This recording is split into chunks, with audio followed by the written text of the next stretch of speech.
ABC Jack here. Welcome to Vinyl Martini. Whoa, what a week I have had. Just got back from Vancouver. I was in Vancouver for two reasons, which I will explain, and they're tied in close together. I haven't mentioned this, but my daughter was expecting a baby. Her due date was May the 18th. It didn't happen as these things go. I mean, it's not like a delivery from Amazon. Babies come when babies are ready. She did have the baby on Wednesday, so that was 2 days ago. A beautiful, healthy baby girl, 8 pounds, 9 ounces, got a head of hair like you would not believe. So that was a fantastic experience. Mother and baby are doing great. I am home now. Janet is still with my daughter, Sloan. My favorite daughter. She always waggles her eyebrows when I say that because she's my only daughter. That's why I say that. And additionally, another reason to go to Vancouver is my buddy Art, Big Chief, the North Carolina vinyl picker, was going to be in Vancouver on Saturday, May the 28th. Not the 28th, the 25th. Doesn't matter what the date is. Anyways, so I went over to Vancouver for the birth of the baby, but I knew that Art was going to be there, and I was hoping that the baby wasn't going to be born on the Saturday when Art was there, and as it happens, it wasn't. So Art was on a Alaska vacation. He spent a week in Alaska and then got on a boat. Took the boat down the west coast through the Inside Passage and disembarked in Vancouver on Saturday morning. So made plans to meet up with him. What a great guy. I don't know if you know Art, if you know his channel. I will leave a link below. Funny as shit. Nice guy. And met him at his hotel. He was very weary after 2 weeks of traveling. Buses, trains, boats, etc., etc. But we spent about 3 hours together. We went for lunch at Steamworks, which is close to the hotel, and then we went to do a crate dig. But before we, as soon as I met him, he had a gift for me from Harvest Records, all the way from Asheville, North Carolina. He gave me this record here. It's an Ian Matthews record. It's called Tigers Will Survive. Ian Matthews used to be in Fairport Convention. I think he recorded a couple of records with them and then he went out on his own. But the important thing about this record is it's on Vertigo. And I must have made a comment to Art on one of his videos when he got a Vertigo swirl, that I'm still on the hunt for anything on it with a Vertigo swirl. And he brought me this record, and guess what? It is on Vertigo. It's got a nice Mercury sleeve, Mercury distributed Vertigo, and yes, I am not a Vertigo virgin anymore. So thank you so much for that, Art. This is a country rock album recorded in Morgan Studios. I haven't played it yet, Art, but I will do so soon. It's on my listening stack. Thank you so much. Didn't have to do that. Fantastic gift. Thank you so much. So we had lunch. We went to a place around the corner, a place I've never been in Vancouver. It's Beat Street Records, and what a record store this is. I picked up a few. Art picked up a few. He got, I don't know, picked up about 10 albums. He's got American dollars, so his money goes a little farther than our Canadian dollars do.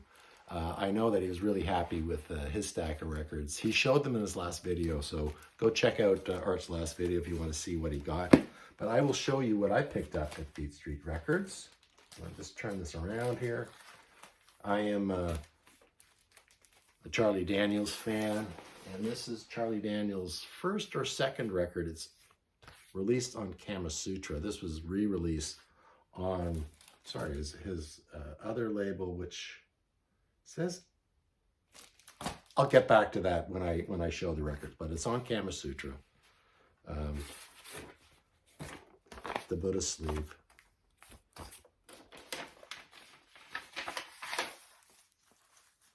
Nice label there.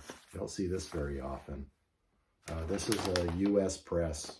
Charlie Daniels, cost me 10 bucks. I love Charlie Daniels. Southern rock, country. Charlie Daniels is a great fiddle player. He's played on many, many sessions. Love Southern rock.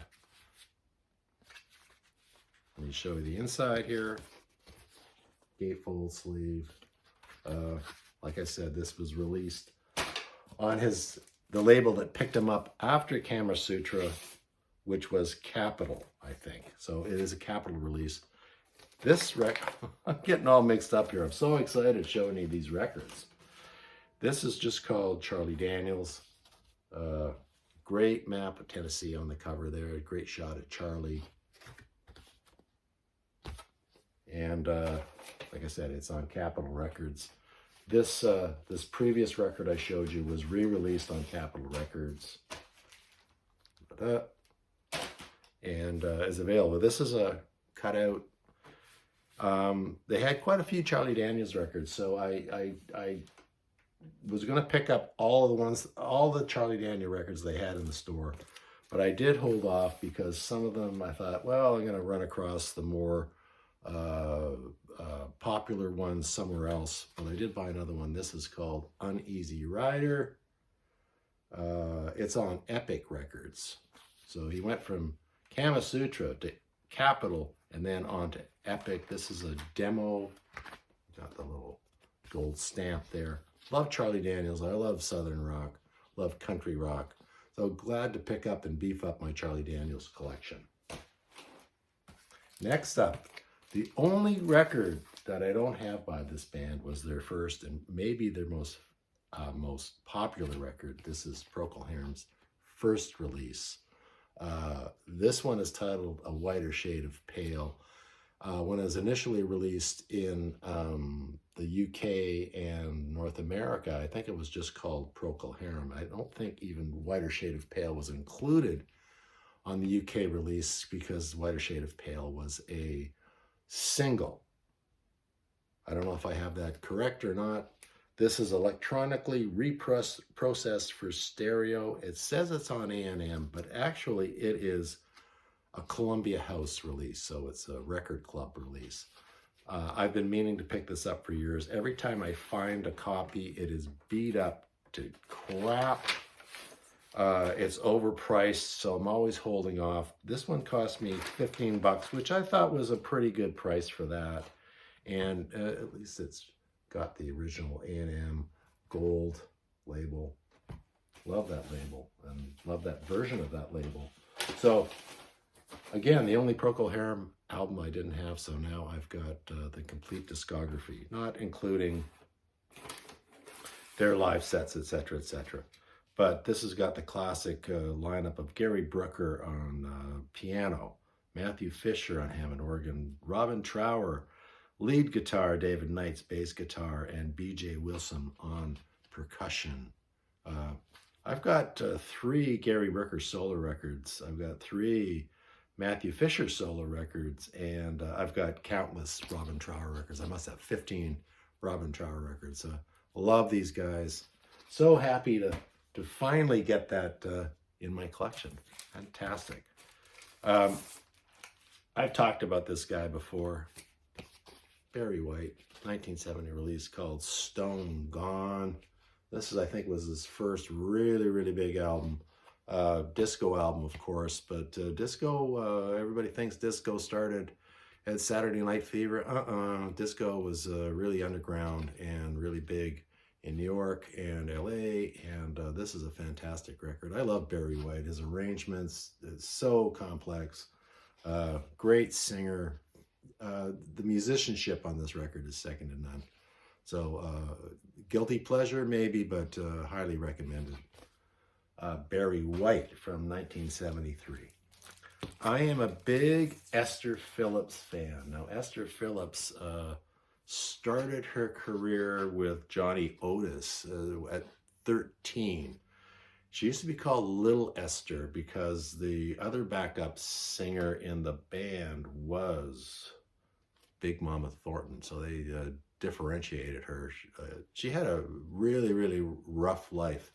This is called Esther Phillips Burnin' Live at Freddie Jet's Pied Piper, LA. It's on Atlantic Record. It's got this beautiful cover here. I wish they never just went to a flat finish on records, and because there would be a lot less ring wear on her albums if we had covers laminated like this one. This is a beauty from 1970. I think it's her first gig in 4 years because she had problems with drugs, etc., etc. But fantastic singer, unique singer. Think Diana Washington, a little bit of Aretha Franklin, but just a fantastic soul album. The band here is Cornell Dupree is on here, Jack Wilson, Richard T. and Paul Griffin on organ, Ike Isaacs, Chuck Rainey is on bass, and Donald Bailey is on drums. So happy to have this. She went on to record about 5 or 6 records on Kudo Records. I've got four, maybe 5 of them. Like I said, big Esther Phillips fan. So happy to get this record, and it was $18, so I ponied up the big bucks for that one. I'm an Incredible String Band fan. This is Relics of the Incredible String Band. It's a double comp. I think it includes material from their first 6 U.S. releases. A little bit choppy there, but and it is a promo copy. It's in nice shape.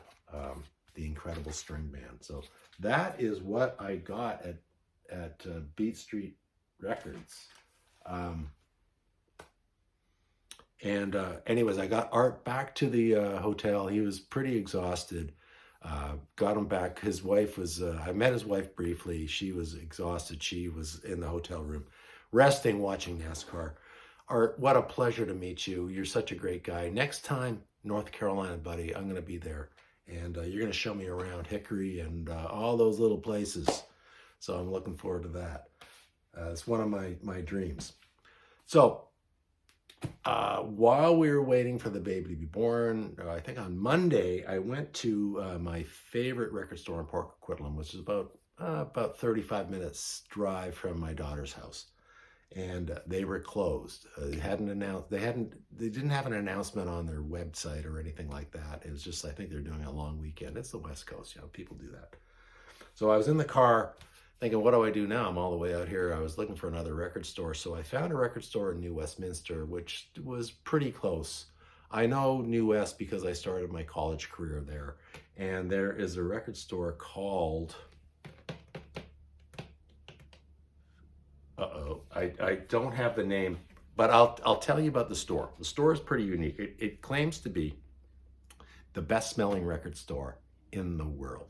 And that's because at the front of the store, it's a fillet store. And fillet means it's like an environmentally friendly store where you get soaps, hand soaps, dish soap, bath soaps, etc. You bring in your own containers, they fill it up. And at the back of the record store, at the back of the Phillips store is the record store. And the husband just put out some crates. He started selling records. I thought it sounded interesting.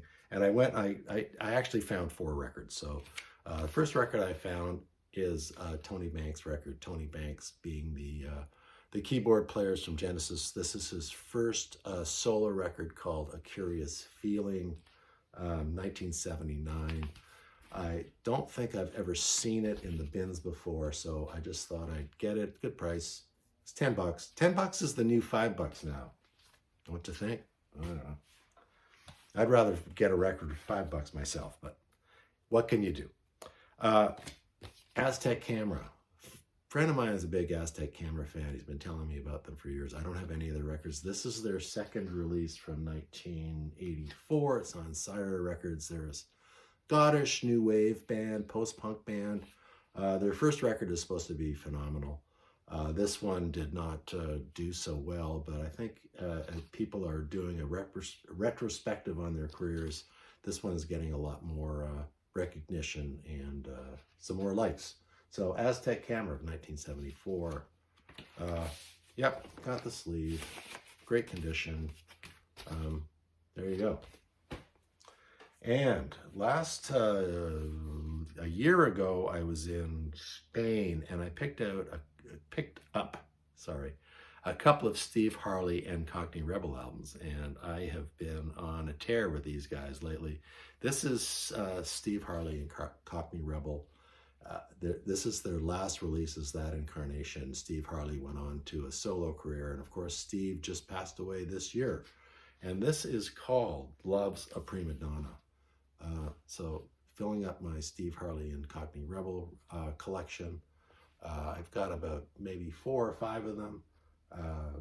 This is a let's check the date for you here. 1976 release. There's a nice label on there. It's not a typical EMI label, custom label. So Steve Harley and Cockney Rebel. And yeah, great finding that. But the find of the store is Psychedelic Furs first record. And it is just self-titled. 1980 release. I've been on a Psychedelics for a roll. I've picked up about 3 of their records in the last 3 or 4 months. Really happy to find this at a good price. Nope, just an ordinary sleeve. But yeah, side 1, India, Sister Europe, Susanna's Strange, Fall, We Love You, side 2, Soap Commercial, Imitation of Christ, Pulse, Wedding Song, Flowers. Great, great post-punk band. Psychedelic Furs. Didn't think I'd find this in the wild. Thought I'd have to order it maybe online. So, fantastic finding that. And that's all I got for you, record-wise. But I am here resting. I'm going to be going back to Vancouver in a couple of days because more VC stuff. Ben Rankins, yes, the Bishop of Melbonia, the King of Shirts, the Australian ambassador to music is coming to Vancouver. He's coming to Canada. Maybe if you follow Ben's channel, you know that already because he showed a bunch of Canadian bands. So he is going to be flying in tomorrow, I think, June 1st. He's probably going to be suffering a little bit of jet lag after a 16 or 18-hour flight. But we are getting together with some other fellow VC members in Vancouver. Fitz, I think Fitz Electric Bar is his channel. I think Fitz is coming along. Going to meet some more people in the VC. It's going to be a fantastic week. I'm going to go back and see the baby, of course. That's the most important thing. So anyways, have a great weekend. Thank you so much for watching. I'm going to do some more contest entries, some threads. We'll see how it goes. And I will do another show highlighting my meeting with Ben. So cheers. Thanks for watching. Like, subscribe if you want. I'm sort of hovering around that 600 mark, but do whatever you have to do. Cheers and see you later.